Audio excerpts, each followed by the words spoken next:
Hello everyone.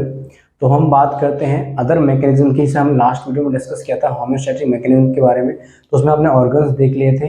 अब उसमें मैंने आपको अदर मैकेनिज्म बताए थे, और अदर मैकेनिज्म में मैंने एक रास सिस्टम बताया था जो आपके होम्योस्टेसिस में हेल्प करता है। ठीक है, तो अगर मैं रास की बात करूँ तो रास क्या है? Renin, angiotensin, aldosterone system. ठीक है, अब ये क्या करता है? ये मेनली किडनी के अंदर वर्कआउट होता है। तो किडनी के अंदर क्यों? क्योंकि जब आपकी जो किडनी है वो एक ही फंडामेंटल पे काम करती है। उसका कहना है कि जो उसका काम है यूरिन फॉर्मेशन का, वो उसको तभी करेगी जब उसको हमारी बॉडी एक कांस्टेंट ब्लड प्रेशर सप्लाई करेगी। अगर हमारी बॉडी के जो ब्लड प्रेशर उसमें थोड़ा बहुत भी फॉल डाउन हुआ तो किडनी क्या करती है? एक ऑटो रेगुलेशन मैकेनिज्म स्टार्ट करती है जो ब्लड प्रेशर को वापस से रेजअप करके कांस्टेंट मेंटेन करके यूरिन फॉर्म करवाती है। ठीक है, तो जैसे ही आपकी बॉडी में हाइपोवोलेमिया हुआ तो हाइपोवोलेमिया हुआ तो यानी आपका बॉडी का ब्लड प्रेशर डाउन हुआ। तो जैसे ही ब्लड प्रेशर किडनी को मिलेगा तो किडनी क्या करेगी? ऑटो रेगुलेशन एक्टिवेट करेगी और एक हार्मोन रिलीज करेगी जिसका नाम है रेनिन। और ये हार्मोन जो है ये उसके किडनी के अंदर कहां से प्रोड्यूस होता है? एक सेल होती है जिसका नाम है जक्स्टा ग्लोमेरुलर सेल्स।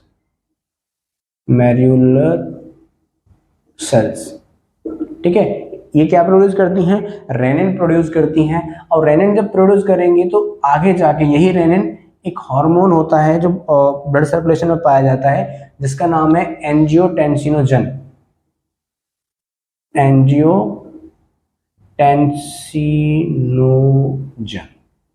ठीक है, तो रेनिन इस पे काम करके इसको कन्वर्ट कर देता है एंजियोटेंसिनोजन फर्स्ट में। ठीक है, ये किसकी वजह से कन्वर्ट होता है? रेनिन की वजह से कन्वर्ट होता है। रेनिन इस पे आके यहाँ काम करेगा और एंजियोटेंसिनोजन को एंजियोटेंसिनोजन 1 में कन्वर्ट कर देगा। अब जो आपका ये हार्मोन है एंजियोटेंसिनोजन, ये वाला हार्मोन प्रोड्यूस होता है लिवर से। कहां से प्रोड्यूस होता है? लिवर से प्रोड्यूस होता है। ठीक है, अब जो एंजियोटेंसिनोजन है इसको फर्दर एक एंजाइम आएगा और इसको कन्वर्ट कर देगा एंजियोटेंसिनोजन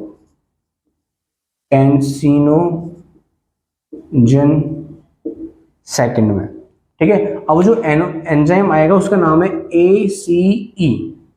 ठीक है, और ACE का मतलब एंजियोटेंसिनोजन कन्वर्टिंग एंजाइम। ठीक है, तो जो अब ये वाला जो हार्मोन है ये आपका रिलीज होता है लंग्स से और कई बार किडनी टिश्यूज से। ठीक है, अब एट द एंड आपके पास क्या आया? एंजियोटेंसिनोजन सेकंड आया। अब इस एंजियोटेंसिनोजन की दो प्रॉपर्टी हैं। पहला ये क्या है? एक वैसो कॉन्स्ट्रिक्टर की तरह काम करेगा। वैसो कॉन्स्ट्रिक्टर यानी कि आपकी वेसल्स को कॉन्स्ट्रिक्ट करवा देगा। और उसका जो मेन रीजन है वो क्या है कि आपकी बॉडी की क्या हुआ? हाइपोवोलेमिया हुआ। तो हाइपोवोलेमिया को ट्रीट करने के मेरे पास दो मेथड्स है। पहला कि जिसके अंदर मेरा ब्लड फ्लो हो रहा है यानी कि ब्लड वेसल्स के अंदर फ्लो हो रहा है तो उसके ल्यूमन को मैं कम कर दूं।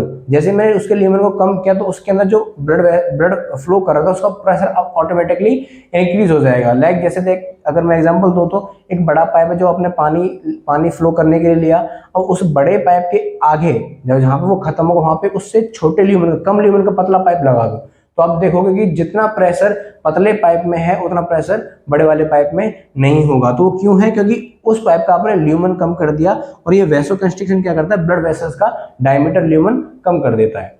ठीक है, अगर इसकी वजह से आपका बीपी ठीक नहीं होता है, अब देखो ये क्या है? ये सिम्टोमेटिक है कि वैसोकंस्ट्रिक्शन किया और ब्लड प्रेशर राइज हो गया। परमानेंटली हम वेसल्स को कॉन्स्ट्रिक्ट करके नहीं रख सकते ना, तो हमें रूट कॉज को फाइंड आउट करना होगा। तो ये क्या करता है? ये काम करता है एड्रिनल ग्लैंड पे। अब आगे जाके किस पे काम करेगा, एड्रिनल ग्लैंड पे। मैं इसको फ्लो चार्ट में बना देता हूँ, चलो। इसने जाके काम किया एड्रिनल ग्लैंड। और आपको भी पता है कि एड्रिनल ग्लैंड से क्या रिलीज होता है, आपने लास्ट वीडियो में पढ़ा था, एल्डोस्टेरोन। और जब एल्डोस्टेरोन रिलीज होगा तो वो क्या कराएगा, सोडियम की रिटेंशन करवाएगा। किसकी रिटेंशन करवाएगा, सोडियम की रिटेंशन करवाएगा। अब जैसे ही बॉडी में सोडियम की रिटेंशन होगी तो इसके साथ क्या मिलेगा आपको, H2O, पानी मिलेगा। और जैसे ही पानी वापस वापस आएगा तो अभी कौन सी कंडीशन ट्रीट होगी, हाइपोवोलेमिया। और जैसे हाइपोवोलेमिया ट्रीट होगा तो क्या हो जाएगा, होम्योस्टेसिस मेंटेन हो जाएगा। समझ में आ गया रास सिस्टम, ठीक है। अब नेक्स्ट बात करते हैं बैरो रिसेप्टर्स की।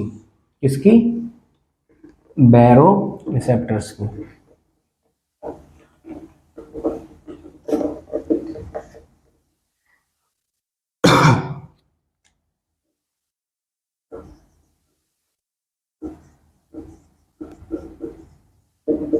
जो बैरो रिसेप्टर्स होते हैं वो आपके कहाँ पे प्रेजेंट होते हैं, हार्ट में, और हार्ट में भी कहाँ, ऑर्टा में, सॉरी ऑर्टा नहीं, एट्रियम में। इसके साथ साथ ऑर्टिक आर्क पे और कैरोटिड आर्टरी पर,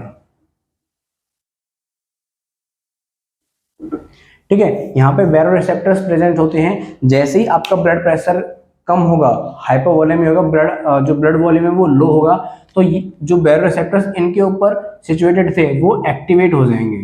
क्या होगा, एक्टिवेशन हो जाएगा। कि कब हुआ, जब आपकी बॉडी में हाइपोवोलेमिया हुआ, हाइपोवोलेमिया हुआ तो क्या हुआ, एक्टिवेशन ऑफ बैरो रिसेप्टर्स। और जैसे ही बैरो रिसेप्टर्स एक्टिवेट होंगे तो एक सिग्नल भेजेंगे, किसको, send signal to vasomotor area, hypothalamus के अंदर वैसोमोटर एरिया। अब ये वैसोमोटर एरिया क्या करेगा, वेसल्स का कॉन्स्ट्रिक्शन करवा देगा। और वो कैसे होगा, जैसे सिग्नल्स जाएंगे तो आपका जो सिंपैथेटिक नर्वस सिस्टम है वो स्टिमुलेट हो जाएगा, stimulate the sympathetic system, sympathetic system, ठीक है। और जैसे ही आपका सिंपैथेटिक सिस्टम स्टिमुलेट होगा तो क्या होगा, जो आपके ब्लड वेसल्स थी उसने उसको वैसोमोटर एरिया था, ठीक है, उसने क्या किया, सिंपैथेटिक सिस्टम को स्टिमुलेट करवाया। यानी सिग्नल्स के थ्रू सिंपैथेटिक सिस्टम स्टिमुलेट हुआ तो उसने क्या करवा दिया, वैसो कॉन्स्ट्रिक्शन करवा दिया, वैसो कॉन्स्ट्रिक्शन। और जब वैसो कॉन्स्ट्रिक्शन होंगी तो आपकी जो रीनल आर्टरीज हैं, रीनल आर्टरीज हैं वो क्या होंगी, कॉन्स्ट्रिक्ट होंगी।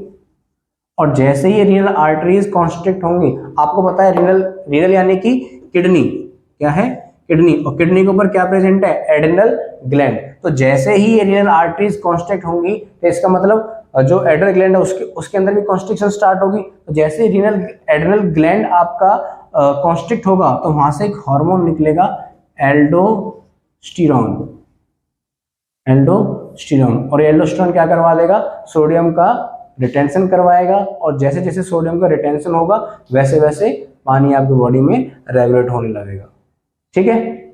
बैरो रिसेप्टर समझ में आए। और जैसे ही ये आपका जो हाइपोवोलेमिया था, उस एल्डोस्टेरोन के बाद सोडियम रिटेंशन हुआ, सोडियम के साथ साथ पानी अंदर गया। जैसे ही हाइपोवोलेमिया ट्रीट हुआ, जो स्टिमुलेशन हार्ट एट्रियम से ऑर्टिक आर्क कैरोटिड आर्टरी से बैरो रिसेप्टर्स भेज रहे थे, तो जैसे ही नॉर्मल कंडीशन अराइज होगी ये सिग्नल्स सेंड होने बंद हो जाएंगे और बैरो रिसेप्टर्स डीएक्टिवेट हो जाएंगे। समझ में आया।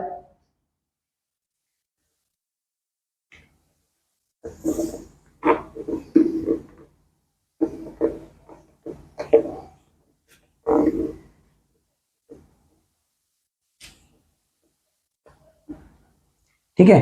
अब है आपका ऑस्मो रिसेप्टर्स भी ऐसे ही काम करते हैं जैसे आपके बैरो रिसेप्टर्स ने काम किया था। बैरो रिसेप्टर्स कब काम कर रहे थे?